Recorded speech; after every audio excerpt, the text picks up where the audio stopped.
सर्वसामान्य लोकांच्या ज्वलंत प्रश्नासाठी सत्तेवरील विराजमान असलेले लोकप्रतिनिधी यांची नाकर्तेपणाची भूमिका बजावत असल्याच्या निषेधार्थ लोकस्वराज्य आंदोलनाच्या वतीने नायगाव तहसील कार्यालयावर मोर्चा धडकला। त्यांच्या मागण्या भाजप आणि प्रणित सरकारच्या कार्यकाळात शेतकरी, शेतमजूर, कामगार, बेरोजगार, युवक, आदिवासी, दलित व कष्टकरी हा कोणत्याही बाजूने सुरक्षित नाही। लोकांची कामं, विद्यार्थ्यांचं शिक्षण सरकार बंद करण्याचा सपाटा लावलाय। म्हणून लोकांच्या ज्वलंत प्रश्नासाठी नायगाव तहसील कार्यालयावर लोकस्वराज्य आंदोलनाचा मोर्चा धडकला।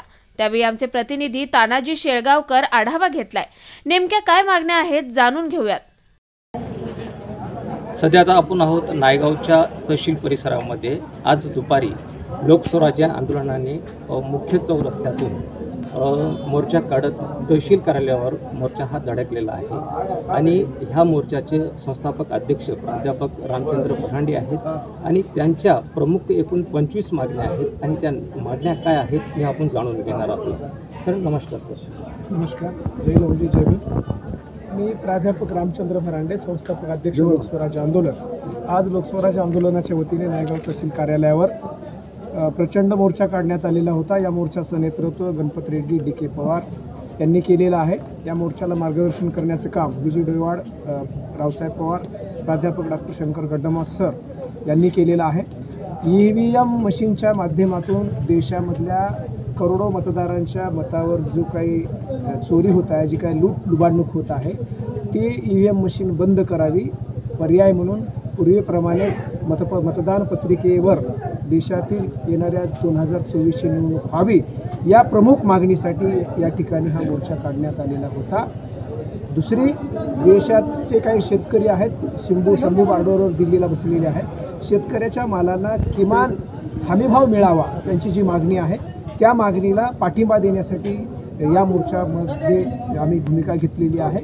महाराष्ट्रामध्ये 65,000 शाळा सरकारनं बंद केलेल्या आहेत। या 65,000 शाळा जिल्हा परिषद आणि नगरपालिकेच्या आहेत आणि या शाळांमध्ये शेतकरी, शेतमजूर, कामगार, अल्पसंख्याक, आदिवासी, OBC, ST, मायनॉरिटीची लोक आणि त्यांचे पाले या शाळेमध्ये जातात। जर 65,000 शाळे बंद झाल्या तर लाखो विद्यार्थी आपोआपच शिक्षणापासून दूर जाणार आहेत आणि लाखो जे काय DED BEd केलेले तरुण आहेत ते आपल्या नोकरीपासून वंचित राहणार आहेत। आणि म्हणून सरकारनं 65,000 शाळा कोणाला विचारून बंद केल्या, ही फुले शाहू आंबेडकरांचा महाराष्ट्र म्हणणारं सरकार, राज्य आणि अशा प्रकारची बेईमानी आमच्या महामानवांच्या बाबतीत करत असतील तर सरकारचं डोकं ठिकाणावर नाही।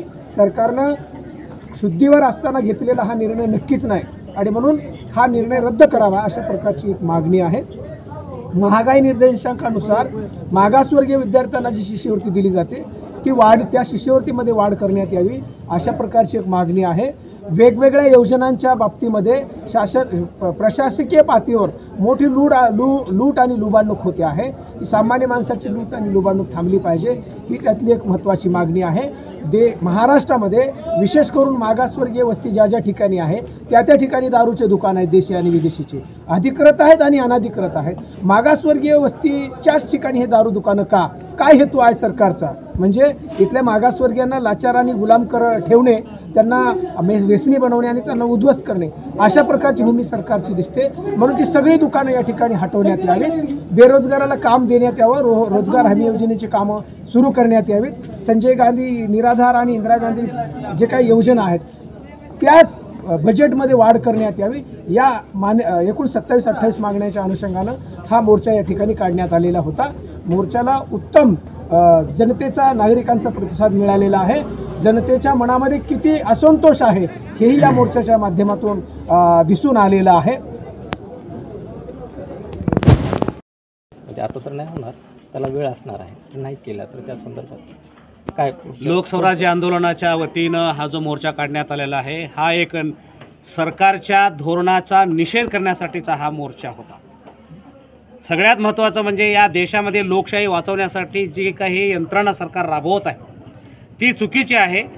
EVMच्या माध्यमातून या देशातील लोकशाही नष्ट करण्याचं काम गेल्या अनेक वर्षापासून करण्यात आलेलं आहे। जरी EVM काँग्रेसच्या सरकारनं आणलं असलं तरी परंतु आजच्या काळामध्ये EVMच्या वतीनं मोठ्या प्रमाणामध्ये खाडाखोड करून त्याच्यामध्ये घोटाळे करून निवडून येत आहेत। छत्तीसगडमध्ये एका आमदारकीसाठी उभा टाकलेल्या एका उमेदवाराला त्याचं स्वतःचं देखील मत मिळू शकलेलं नाही।